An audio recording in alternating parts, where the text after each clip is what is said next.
ان کا علاج چل رہا ہے آنکھ کے حوالے سے. تو میں سمجھتا ہوں کہ اس میں کوئی ایز سچ کوئی کنسرن، اور ان کی جو ایج ہے 75 کی، بہت ساری چیزیں ہو جاتی ہیں. میں ابھی کوئی حتمی بات نہیں کر رہا. موتیا ہو جاتا ہے، موتیا اگر آپ وہ ریموو کرا لیں تو آپ کی بینائی واپس آ جاتی ہے. بلڈ پریشر کی وجہ سے لوگوں کی ٹیمپرری طور پہ جو ہے وہ ہو جاتی ہے. تو یہ کوئی ایسی چیز نہیں ہے کہ جس کو دیکھا نہیں جا رہا تھا. اور رپورٹ یہ کہہ رہی ہے کہ ان کو ریگولر ایکسیس دی گئی تھی ہیلتھ فیسلٹیز کے حوالے سے. پریزن رولز کو بھی فالو کیا گیا اور اس سے بڑھ کے ان کو فیسیلیٹیٹ کیا گیا. بسم اللہ الرحمن الرحیم. دیکھیں، سب سے پہلے تو جو صفدر صاحب ہیں وہ خان صاحب کے وکیل ہیں، تو ان کو فرینڈ آف کورٹ ڈکلیئر کرنا اور ان کو ایکسیس دینا یہ شو کرتا ہے کہ حکومت ٹرانسپیرنسی میں بلیو کرتی ہے، اور ایک انہی کے نمائندے نے یہ سارا کچھ جو ہے وہ دیکھا. دیکھیں، رپورٹ کو اگر آپ پڑھیں تو رپورٹ کے اندر جو خان صاحب کا بیان ہے اس سے کانٹرڈکٹری رپورٹ ہے. کیونکہ صفدر صاحب کی جو رپورٹ ہے وہ یہ کہہ رہی ہے کہ 3 دفعہ دن میں ان کے وائٹلز لیے جاتے ہیں، اور ان کو ہر وقت ڈاکٹر کی ایکسیس موجود ہے، اور اسپیشلسٹ کی بھی ایکسیس دے دی جاتی ہے اگر ضرورت ایسی جو ہے وہ سمجھی جاتی ہے. تو یہ اب آبویسلی یہ کہنا کہ 85% اگر ان کو نظر نہیں آ رہا یا 15% آ رہا ہے، تو ابھی اس کے اوپر میڈیکل بورڈ بنا دیا گیا ہے، وہ اس کے اوپر جائزہ لے گا. اور آبویسلی ابھی ان کا علاج چل رہا ہے آنکھ کے حوالے سے. تو میں سمجھتا ہوں کہ اس میں کوئی ایز سچ کوئی کنسرن، اور ان کی جو ایج ہے 75 کی، بہت ساری چیزیں ہو جاتی ہیں. میں ابھی کوئی حتمی بات نہیں کر رہا. موتیا ہو جاتا ہے، موتیا اگر آپ وہ ریموو کرا لیں تو آپ کی بینائی واپس آ جاتی ہے. بلڈ پریشر کی وجہ سے لوگوں کی ٹیمپرری طور پہ جو ہے وہ ہو جاتی ہے. تو یہ کوئی ایسی چیز نہیں ہے کہ جس کو دیکھا نہیں جا رہا تھا. اور رپورٹ یہ کہہ رہی ہے کہ ان کو ریگولر ایکسیس دی گئی تھی ہیلتھ فیسلٹیز کے حوالے سے. پریزن رولز کو بھی فالو کیا گیا اور اس سے بڑھ کے ان کو فیسیلیٹیٹ کیا گیا. ثاقب صاحب، اچھا یہ بتائیے گا کہ یہ اپنی بات میں یہ بتایا کہ میڈیکل بورڈ تشکیل دے دیا گیا ہے، ابھی کوئی دیا گیا ہے میڈیکل بورڈ؟ یہ کورٹ کا آرڈر ہے نا، تو اس پہ عمل درآمد ہوگا، اور جو کورٹ نے 16 فروری کا ٹائم دیا ہے تب تک اس چیز کو کنکلوڈ کر دیا جائے گا انشاءاللہ. سر، آپ حکومت کی پازیٹیونیس کی بات کر رہے ہیں کہ جو رسائی دی گئی ہے وہ سلمان صفدر صاحب کو دی گئی ہے. سر، وہ گورنمنٹ نے ویسے نہیں دی ہے. سپریم کورٹ کو آرڈر جاری کرنا پڑا، حکم دینا پڑا، اس کے بعد ان کو اجازت ملی ہے. آپ لوگوں نے نہیں کہا والنٹیرلی، جس دن یہ خبر سامنے آئی تھی کہ جی کہ آئیں ان کے وکیل آ جائیں، ان کے معالج آ جائیں، آپ لوگوں نے ملاقات نہیں ہونے دی. یہ کریڈٹ آپ لوگ لے سکتے ہیں؟ نہیں، میں نے یہ نہیں کہا کہ یہ ملاقات ہم نے کرائی. جو کورٹ کے آرڈرز تھے ان کو بخوبی ہم نے امپلیمنٹ کیا بغیر کسی رکاوٹ کے یا اور کچھ چارہ تھا سر؟ نہیں، لیکن میں تو یہ کہہ رہا ہوں ہم نے کمپلائی کیا کورٹ کے آرڈرز. اور بات یہ ہے کہ اس رپورٹ کے اندر کوئی ایسی چیز نہیں ہے جو یہ انڈیکیٹ کرتی ہو کہ پریزن رولز کو فالو نہیں کیا گیا، کہ ان کی رہائش، ان کی سیکیورٹی، ان کا کھانا پینا یا ان کی ہیلتھ ایکسیس کے حوالے سے کوئی کمی پیشی ہو. یہ رپورٹ کہیں کوئی ایسا پیرا نہیں لکھا گیا کہ جو اس چیز کو نگیٹ کرتی ہے. رانا صاحب، جی ثاقب صاحب، یہ بات ٹھیک ہے آپ کی، یہ بالکل حکومت کا کریڈٹ ہے، اور یہ بالکل یہ بات حق بجانب ہے. اور پی ٹی آئی کا جو بیانیہ تھا اس حوالے سے اسپیسیفکلی کہ جو جیل سہولیات ہیں اور جو ساری چیزیں ہیں، سیفٹی، سیکیورٹی، فوڈ اور وہاں کا رہائش، یہ ساری چیزیں ہم مانتے ہیں. کوئی جو حکومت کا بیانیہ جو ہے وہ اوپر حاوی رہا ہے اس معاملے میں. لیکن جو آنکھ کی بات ہو رہی ہے، ڈیفینیٹلی وہ ایک انسان کی لائف تھریٹننگ بھی ہے کہ آپ کی بینائی 85% چلی جائے. اب 85% بینائی جس کی گئی ہو اس کو محسوس بھی ہونے لگتا ہے.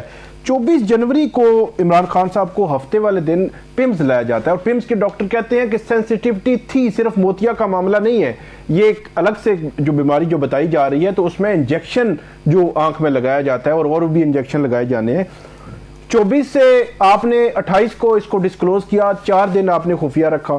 پھر 29 کو پیمز نے ایک کہا گیا کہ آپ رپورٹ دے دیں ان کی فیملی کو. 29 کو ایک پریس ریلیز جاری کر دی گئی. پھر پرائم منسٹر صاحب نے کہا رپورٹ دے دیں. پھر 6 فروری کو پھر ایک وہی پریس ریلیز ٹائپ کی چیز تھی، وہ رپورٹ نہیں تھی بالکل بھی. تو پھر آج 12 فروری کو پتہ چلا یہ معاملہ ہوا ہے. تو حکومت کیوں چھپا کیوں رہی تھی؟ میں یہ کہہ رہا ہوں کہ باقی 90% آپ جو ہے وہ آپ کی باتیں سچی ثابت ہوئی ہیں، لیکن لائف تھریٹنگ تو ہے نا کہ ایک انسان کی بنائی چلی جائے. چھپا کیوں رہے تھے؟ ہمیں سب سے پہلی بات تو یہ کہ ہمیں یہ تاثر یا یہ کنکلوژن نہیں دینا چاہیے کہ ان کی بنائی چلے گئی ہے یا کوئی ایسی کوئی پرماننٹ چیز ہے جو ریورسیبل نہیں ہے. یہ ہمیں انتظار کرنا چاہیے ہے کہ جو میڈیکل بورڈ جو تشکیل دیا جا رہا ہے وہ اپنی کوئی ایکسپرٹ میڈیکل ہمیں رپورٹ جب تک نہیں آتی, وہ بھی obviously پرزنر کی اجازت کے مطابق ہی وہ آئے گی نا, ورنہ تو نہیں آئے گی. وہ جب تک نہیں آتی تو ہم ایسی بات نہ کریں. بالکل ایک مریض کمپلین کر رہا ہے کہ مجھے یہ ایشو ہے, تو اس کا جب تک میڈیکل ٹریٹمنٹ ہو کے فائنل کوئی آؤٹ کم نہ آئے تو میں اس پہ کوئی حتمی نہیں بات کروں گا کہ چلے گئی ہے یا پرماننٹ ہے یا ٹیمپریری ہے. تو ہمیں انتظار کرنا چاہیے. نمبر ایک, دیکھیں جو آپ نے بات کیا کہ پمز نے چھپایا, دیکھیں پمز نے یا حکومت نے چھپایا, حکومت نے نہیں چھپایا. ابھی اس وقت خان صاحب جو ہیں وہ اڈیالہ جیل کے مہمان ہیں, 14 سال کی ان کو سزا ہے. جب تک وہ ٹرن اراؤنڈ نہیں ہوتی ہائی کورٹ سے یا جو بھی پی ٹی آئی اپنا موقف رکھے, جب تک ان کی سزا اوور ٹرن نہیں ہوتی وہ 14 سال کے مہمان. اب انہوں نے سال میں بیمار, ایک عام آدمی بھی, ہیلدی آدمی بھی بیمار بھی ہوتا ہے, اس کو زکام بھی ہوتا ہے, اس کو انفیکشن بھی ہوتی ہے, سب کچھ ہوتا ہے. اس کا یہ مطلب نہیں ہے کہ جب اس کو کوئی تھوڑی بہت کوئی چیز ہو تو اس کے اوپر پریس کانفرنس جو ہے اڈیالہ جیل کا سپرنٹینڈنٹ کرے یا کوئی اور چیز کرے. ابھی ان کو جو بھی کرٹیکلٹی کا لیول تھا وہ نہیں محسوس کیا ہوگا کہ اس لیول پہ ہے کہ فوراً اس کے اوپر کوئی ان کی فرض کریں ایکسپرٹس آپ کے جاتے ہیں, وہ کے ٹیسٹ کراتے ہیں اور اس کے بعد وہ اس کنکلوژن تک پہنچتے ہیں کہ عمران خان صاحب نے جو سلمان صفدر کو بتایا وہ درست تھا, تو پھر آپ کا موقف کیا ہوگا؟ لیکن پھر یہ دیکھنا ہوگا, اگر یہ تو اگر مگر ہے, لیکن پھر بھی میں چلیں اس کا جواب دے دیتا ہوں کہ کیا ان کا چیک اپ نہیں ہو رہا تھا, دن میں 3 دفعہ ان کے وائٹلز لیے جا رہے تھے. کیا خان صاحب کو جب کوئی تکلیف کا انہوں نے دیا کیا ان کو ڈاکٹر کی رسائی دی گئی؟ ڈاکٹر نے کیا اس کے اوپر لکھا, کیا کس طریقے سے ان کو ڈیل کیا؟ کیا اگر ان کی تکلیف بڑھ رہی تھی تو کیا ان کو اسپیشلسٹ کی رسائی دی گئی؟ کیا ان کا علاج اس طریقے سے کرایا گیا جس طرح سے ہونا چاہیے تھا؟ تو یہ ساری چیزوں کو دیکھا جائے گا. اور اگر ایسا رانا صاحب جو رپورٹ ابھی آپ نے کہا کہ وہ 14 سال کے قیدی ہیں یا 12 سال کے قیدی ہیں, بالکل ٹھیک ہے. ایک قیدی پہلے بھی تھا, وہ بھی کچھ عرصے کا قیدی تھا, اور اس کے متعلق کہا گیا تھا کون گارنٹی دے گا کہ اتنی دیر یہ زندہ رہتا ہے یا نہیں. ایک وہ بھی چیز تھی, کون گارنٹی دے گا اتنے دن ان کی آنکھ ٹھیک رہتی ہیں یا نہیں, یہ بھی ایک لفظ اب لوگ ادا کر رہے ہیں. قیدی کتنے دن کا ہوتا ہے, کتنے دن کا نہیں ہوتا. انسانیت تو ایک ہوتی ہے نا, ایک قیدی کے بھی کچھ حقوق ہوتے ہیں. اگر وہ سابقہ قیدی کے حقوق تھے اور اس وقت تو ایک ڈاکٹر 24 گھنٹے, جب بھی کوئی ڈاکٹروں کی ٹیم آتی تھی تو ذاتی معالجہ ایک ساتھ آتا تھا, تو اب ایسا کیا ہو گیا کہ نہیں ہو رہا؟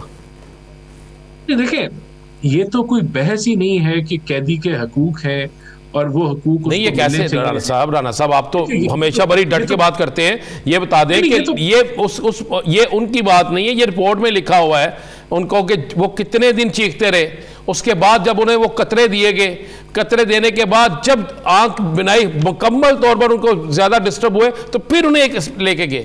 اور آپ کو بھی پتا ہے بڑی اچھی طرح جیل کا ڈاکٹر کیا ہوتا ہے اور باہر کا ڈاکٹر کیا ہوتا ہے.